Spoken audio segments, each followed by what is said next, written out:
It's America's most popular sport, but it appears anyway that football is becoming increasingly more dangerous, especially for high school students. Thanks for sticking with us tonight. I'm John Muller. I'm Tamsin Fidel. Well, player safety is taking center stage after a series of deaths on the gridiron, leaving fans stunned and, of course, families in mourning. 3 players have died here in the U.S. just this season. This week, hundreds of people said goodbye to 17-year-old Evan Murray. He died after taking a hit on the field in New Jersey. His team will hold their first game since his death tomorrow night. But tonight we introduce you to one family that knows the pain of losing their child on the field. It's a year later and it's not getting any easier, but as Pix 11's Jay Dow now tells us, they are making sure that the legacy lives on and off the field. From the sideline, it looks like business as usual for Kevin Cuttinella as he practices for another high school football game. It's my #1 stress reliever. But it's been 1 year since his older brother Tom died after taking a hit to the head he never saw coming. Suiting up and putting on that helmet has never been more challenging. Are you still having a hard time talking about that day? Yes, I don't talk about it. To have a player on your team pass away during a game is an experience that I never thought would happen and never really gave real thought on how I would cope with it or deal with it. I would like to nominate Casey McCarthy, Chelsea Werner, and Sophia Clemens. By all accounts, Tom Cuttinella was wise, kind, and responsible far beyond his years. Did you look up to him? Of course, how couldn't you? He's smarter than you. I don't think he's more athletic, but and good looking, but he was definitely. And then there's that. Yeah, that's most important. Thomas Cuttinella. As an honor student, Tom ran for junior class president and was determined to attend West Point. He was a go-getter. He was a good person. He was smart. He was unselfish. He wasn't just a football player. Tom, playing on the offensive line, staggered to his feet last October 1st after blocking on a run play. He then collapsed and never regained consciousness. Tom Cuttinella was just 16 years old. The only football game I ever missed in my entire life was the one that Thomas passed away at. Kelly Cuttinella just happened to be on a field trip with her daughter that tragic day. A year later, she's not great, but doing much better, and says she can relate to the 3 other families across the country whose sons have died on the football field this season alone. When you lose a child at that age, or any child for that matter, everything that you visualize for your future together, all of their milestones that they're going to be achieving over their lifetime is taken from you. And so my heart breaks for them. For Tom Cuttinella's brother Kevin and the rest of the teammates, returning to the field this season hasn't been easy. You take a look at Tom's locker and see all of the players' heartfelt notes, and you ask yourself, how can they do it? How can they suit back up and return to the field knowing that every play could be their last? It's scary. Before every game, it's like, oh, this could happen to me, but it's not gonna, I feel.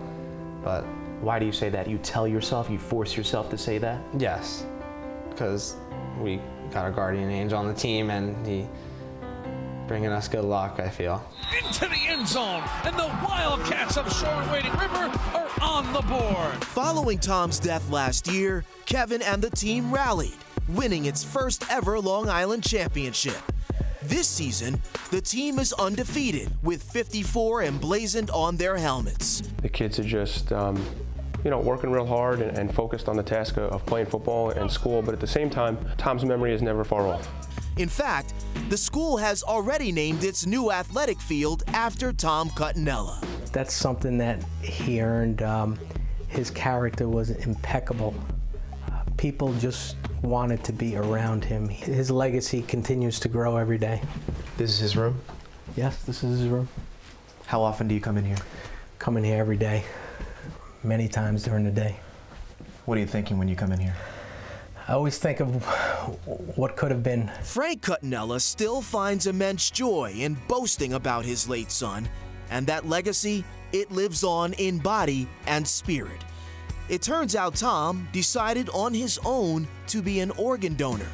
Karen Hill, seen on the right, received Tom's heart and was with Tom's family during this year's charity run. I'm appreciative that she's she's in my life, and that part of Thomas is living on. That's his jersey? That's his jersey. That's what he wore on the football game the last day. Frank's smile conceals the inevitable pain that comes with losing a child and the angst of falling out of love with the game his son died playing. You could drive me truckfuls of money right now, and I don't want it. I want my son back, and I can't get that. As a parent, it's painful. You know, as a parent, you're supposed to protect your child, and you know, at 7 years old, I signed Tom up for football. In explaining why he continues to let Kevin play football, that's his courage and his decision to play. Frank says he believes the problem is not with the sport, but with the way it's played. I can't stand up here and say to parents, don't let your kid play football, but there needs to be changes. We can't deny that he was killed from an illegal hit. Frank says he's already presented Suffolk County officials with a set of new safety proposals.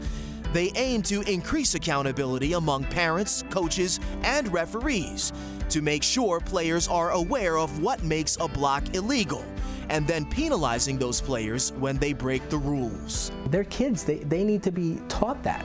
And we can't assume that the coaches at the youth level or their parents have taught them properly. Their current coaches, they have to reinforce it.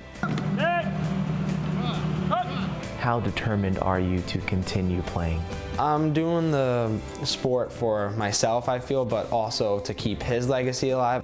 It surely is not easy, but Kevin believes his brother Tom is with him, both off and on the field, every step of the way.